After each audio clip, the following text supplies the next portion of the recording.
علی بھائی، میرا اگلا سوال یہ ہے کہ اہل سنت کی اکثریت وہ جناب سیدنا ابوبکر صدیق رضی اللہ تعالیٰ عنہ کے ساتھ ہے مسئلہ فدق کے اندر، اور کہ ان کو برحق اور ثواب مانتی ہے، جبکہ مختومہ کائنات فاطمہ الزہرا سلام اللہ علیہا کے بارے میں ان کے ساتھ نہیں ہے اہل سنت کی اکثریت، بلکہ شیعہ کھڑے ہیں ان کے موقف کے ساتھ۔ آپ کا اس بارے میں کیا رائے ہے؟ میرا موقف حضرت علی کے ساتھ ہے۔ سیدنا علی رضی اللہ تعالیٰ عنہ نے حضرت ابوبکر کے اس ایگزیکٹو ڈیسیژن کو مان لیا نا، چاہے کس وجہ سے مانا، اینڈ رزلٹ یہ ہے کہ اسٹیبلش ہو گیا نا، میں ان کے ساتھ ہوں۔ اب رہ گیا ٹیکنیکلی گراؤنڈز، اس پہ ہم بات کر لیتے ہیں۔ عمر بن عبدالعزیز نے تو وہ واپس کر دیا تھا، لیکن اس کے پیچھے ذرا ایک پورا ٹریک ریکارڈ تھا۔ انہوں نے دیکھا کہ اس کی وجہ سے کتنے اختلافات ہوئے۔ اس زمانے میں حضرت ابوبکر آتے تو شاید عمر بن عبدالعزیز والا ڈیسیژن کرتے۔ حضرت ابوبکر کے تو وہم و گمان میں بھی نہیں تھا کہ میرا یہ جو ایگزیکٹو ڈیسیژن ہے اس کے کانسیکوینسز یہ نکلیں گے بعد میں۔ وہ جو کچھ کر رہے تھے وہ یہ سمجھتے تھے کہ میں نبی الاسلام کی مسند کے اوپر بیٹھا ہوں، نبی الاسلام اس کی دیکھ بھال کرتے تھے، اب ان کے بیہاف پہ میں کروں گا، اس کی کمائی جائے گی آل محمد کو صلی اللہ علیہ وآلہ وسلم۔ اور اسی لیے انہوں نے وہ حدیث وراثت والی بھی سنائی کہ اگر نبی کا کوئی وارث نہیں ہے تو اس کے بہاف کے اوپر مینجمنٹ کی تو پھر ضرورت نہیں، ہم اسے مینیجریل ایشو سمجھتے ہیں۔ اگر حضرت ابوبکر اس وقت عمر بن عبدالعزیز والا ڈیسیژن بھی کر دیتے، حضرت علی کے والے کر دیتے یا حضرت عباس کے والے کر دیتے، تب بھی درست ہوتا۔ الٹیمیٹلی جو ہوا، سیدنا علی نے اس ڈیسیژن کو ایکسیپٹ کیا، ان کی ایکسیپٹنس نے اس چیپٹر کو کر دیا کلوز۔ اب اس میں سے نکالنا کیا ہے؟ نکلنا تب ہوگا جب میں وہی بات کروں گا کہ امیر شام والا مسئلہ مولا علی کی وفات تک ڈسپیوٹڈ رہے، وہ قیامت تک ڈسپیوٹڈ رہے گا۔ جو مسئلہ ڈسپیوٹڈ نہیں رہا کسی بھی وجہ سے، سیدنا علی نے اسے ایکسیپٹنس دے دی ہے، تو آج اس کے اوپر بات کرنا کوئی دین کی خدمت کرنا نہیں ہے، بلکہ ایک خام خواہ کی ایک وہ بحث ہے جس کا اینڈ رزلٹ تو بہرحال اس صورت میں نکلے گا جس سٹانس کے اوپر سنیت کھڑی ہوئی ہے، شیعہ والے سٹانس میں نہیں نکلے گا۔ اس کی وجہ یہ ہے کہ اینڈ رزلٹ یہ ہے کہ حضرت علی وہی موقف رکھتے ہیں، اور شیعہ بھی مانتے ہیں کہ حضرت علی نے امت کے وسیع تر مفاد میں کر لیا۔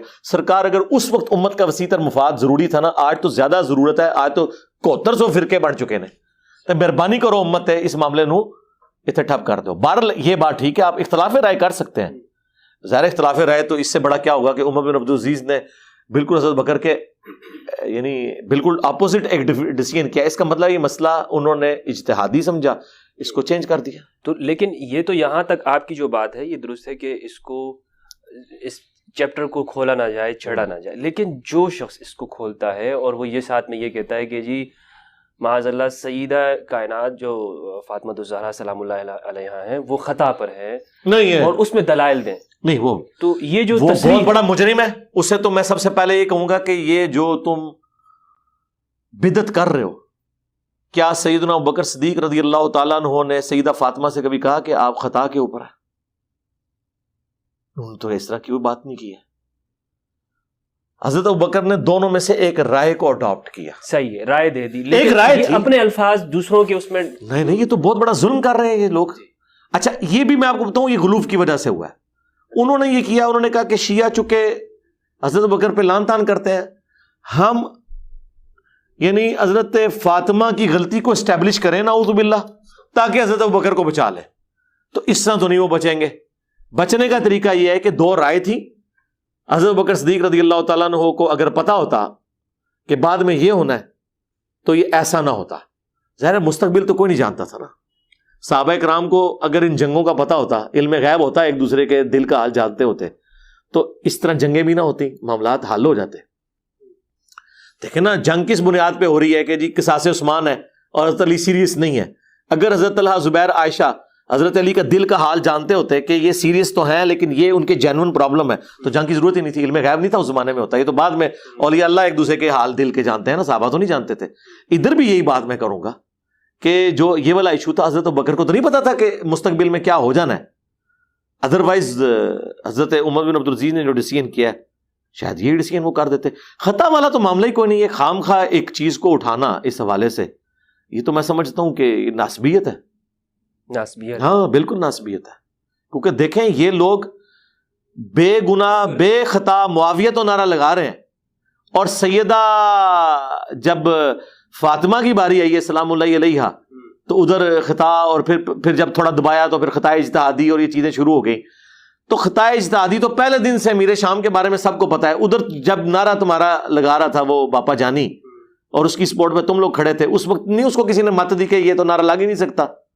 عمار بن یاسر تو بے خطا بے گناہ نہیں شہید ہوئے, ان کو مارنے والی جو پارٹی ہے تقتلہ الفئۃ الباغیہ یدعوہم الی اللہ ویدعونہ الی النار, اس کو تم بے گناہ بے خطا کہہ رہے ہو. یہ ناسبیت ہے, بالکل کھلی جب تک ہم تھے علی بھائی تب تک یہ چیزیں نہیں تھی, بلکہ ہمیں لگتا یہ تھا کہ ہم شاید شیعوں کے قریب ہو رہے ہیں. لیکن ابھی اچانک سے یہ اچانک نہیں ہے میرے بھائی. جس طرح میڈیا کی وجہ سے جنگ جمل صفین نہروان اچانک سے سامنے آ گئی ہیں, ہے یہ کتابوں میں پہلے بھی تھی, یہ بھی ابھی اچانک سے سامنے اس لیے آئی ہیں کہ بریلویت اسی کا نام ہے. جی احمد بریلوی صاحب جو ہے نا وہ اور احمد سرندی, یہ امیر شام کے دفاع وہی کرتے ہیں جو اشرف جلالی صاحب کر رہے ہیں. یہ مسئلہ پیچھے سے چل رہا ہے, اس کو صرف بیان کیا.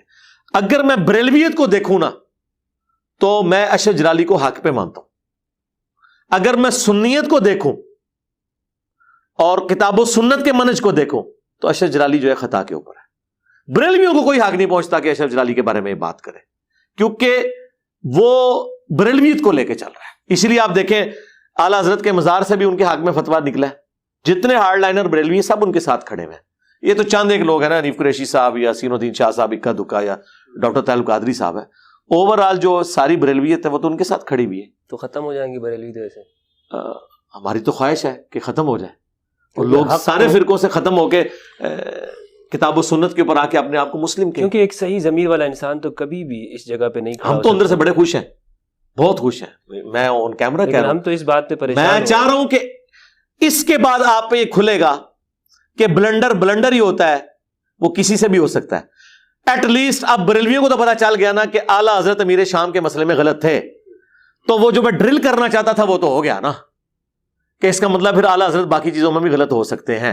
جس طرح آپ کے استاد اور میرے استاد, میں تو یعنی کتابوں کے اعتبار سے بات کر رہا ہوں, غلام حسن سیدی صاحب نے انا فتحنا لک فتحا مبینا, اس کے بعد ایک انہوں نے ڈرل تو کر دیا نا کہ اعلیٰ حضرت سے بھی مس ہینڈلنگ ہو سکتی ہے, ٹھیک ہے نا.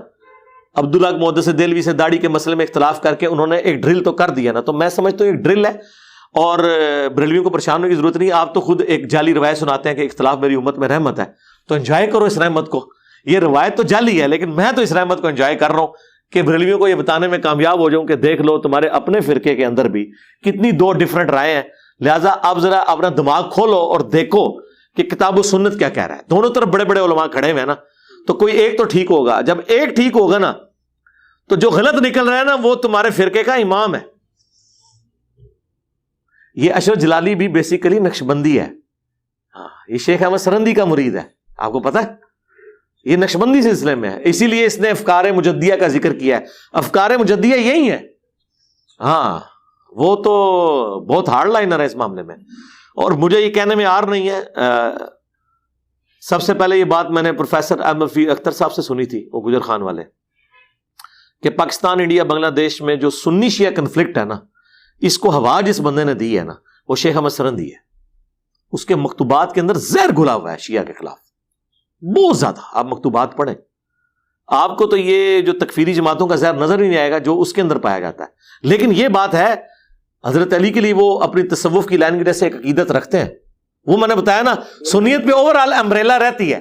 ہاں حضرت علی کے بارے میں وہ بہت, جیسے مولانا روم نے وہ جو, حالانکہ ان کا سلسلہ تصوف حضرت ابوبکر سے مل رہا ہے, نقشبندی سلسلہ محمد بن ابی بکر, ہاں محمد بن بکر کے تھرو, لیکن حضرت علی کے بارے میں ان کی وہی احساسات ہیں جو ایک قادری اور چشتی کے ہوتے ہیں, بلکہ ان سے بڑھ کے ہی ہیں.